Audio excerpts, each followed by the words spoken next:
3.5 to 4 months post-op right now. Really in his second full week on return to play, running, actually using the 1080 to slow him down. When you're ready, hit it. Good rep. Smooth.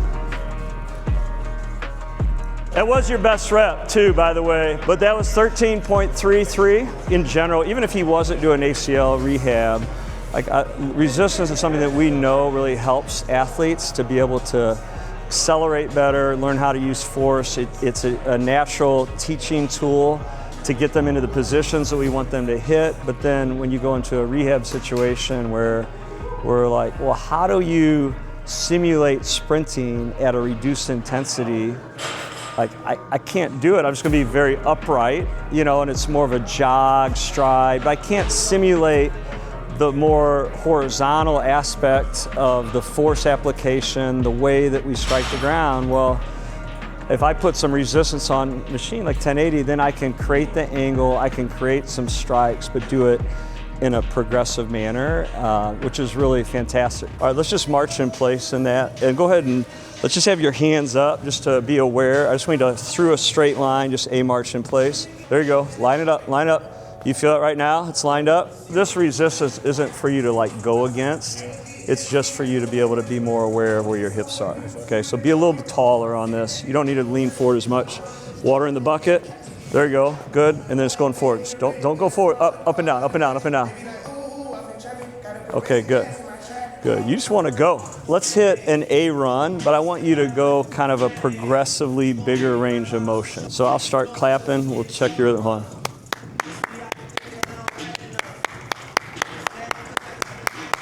Okay, relax. First set, I don't want you to explore anything that you haven't done so far, speed-wise. Maybe 12 miles an hour, something like that, based on what you did before. But this is going to be, 6 kgs light, so you've done 8 kg out there. Nice and easy.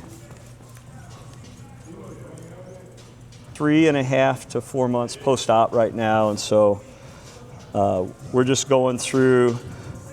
Really in his second full week on return to play, running, actually using the 1080 to slow him down so that he can feel comfortable to actually get into a little bit of the angles that he would hit when he's running fast, which we can't do unless we have resistance. It also has the benefit of helping the deceleration, which is always stressful, and that light load really teaches him the firing pattern. It'll kind of help to show what's working, what isn't. That looked really smooth. That was 11.6 miles an hour.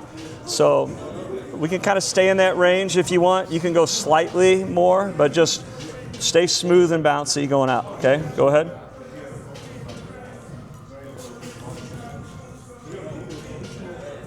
Okay, so that one he hit 12.1 miles per hour, so 11.6 before, so it's great to be able to create pacing on that so we don't all of a sudden spike in intensity, which is great. We know what the load is volume-wise and resistance, but to see the velocity is great.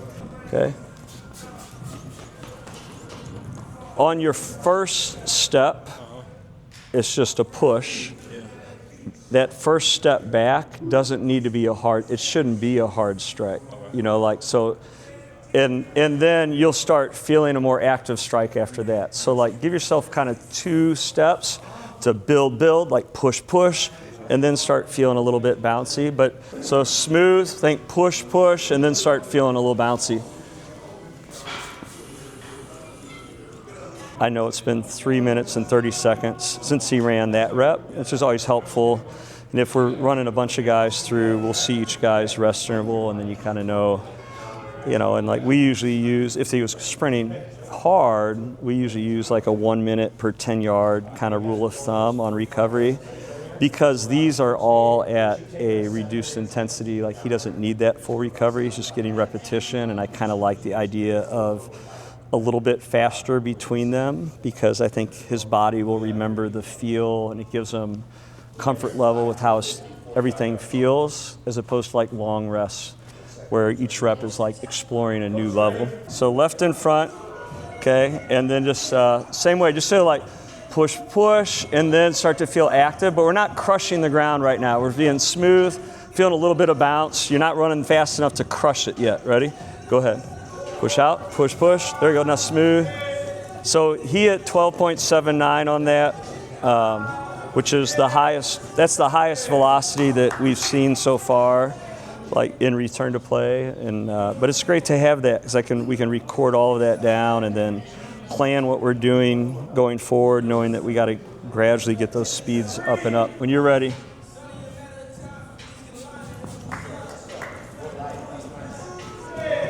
Okay, 1283. So he's rising up a little bit, not rising vertically, just his velocity, which I kind of like. I'm not pushing him to do a speed. It's just like he's feeling more comfortable, and his body will naturally like self-regulate. You know, obviously we have to give him some guidance, and he'll gradually be able to get to a place where he can safely go all out. So we're trying to coordinate with the PT and everybody else on that. So, okay, I just want you feeling good on these, okay? Feeling good going out. That was a little bit higher velocity too. It was like 1283, it's just fine. But don't get in your mind a number. I'm just kind of giving you feedback. Just go with how you're feeling. 1278. All right, that's good. These are consistent. These are good, like right within like 1%. I'm gonna film this one too. Last one on the set. That was his highest. He hit 1307. We'll look at the graph together a little bit, which is a great way to do it. Like do a set, rest, look at the graph, look at the film, talk about things, then do another set of 4. So those are all like at a next step up, 13 miles an hour. Okay, first time so far on our route to 22 miles an hour, right? Sure. This was right foot in front. So this little first peak is like that's actually the toe off of your first step. Okay. So that's your right foot, and that's left foot, right foot, left foot, right foot, left foot. The steepness of the slope is like the better acceleration. Same loads, okay? And just go with where your comfort level is. Smooth. Push, push, and then start to feel a little bouncy. 1299.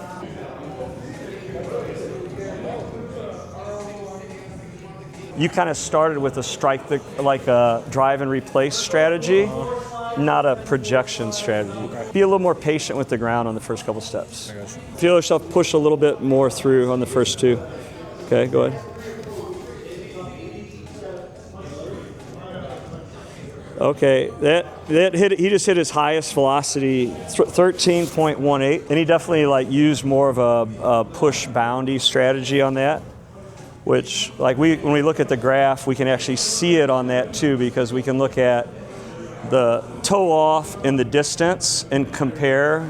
And like on the web app, I like to overlap them, and then I can see, like, are we gaining more ground in training? And every step it goes from like a little bit more ground contact and a little bit less and a little bit less and a little bit less. So it's like this push, push, push. It's kind of this like little bit of this natural smooth crescendo, you know. So feel, you know, try to feel that. We don't want to stay like slow and boundy the whole time. We're not like right at the start. It's like push, push, push. And you kind of feel that crescendo. Okay, and just because it's the last one, everybody says the last one, best one. Like, don't think that way. Just another good rep. Another good rep. Okay, when you're ready, hit it. Good rep. Smooth. That was your best rep too, by the way. But I don't want to reward that mentality. But that was 13.33, so it's good. I like that you hit a higher velocity than you've hit so far. I think that would be expected. I mean, you know that's true, but when you experience it, you didn't try super hard, and yet we hit the best velocity. That's a good thing.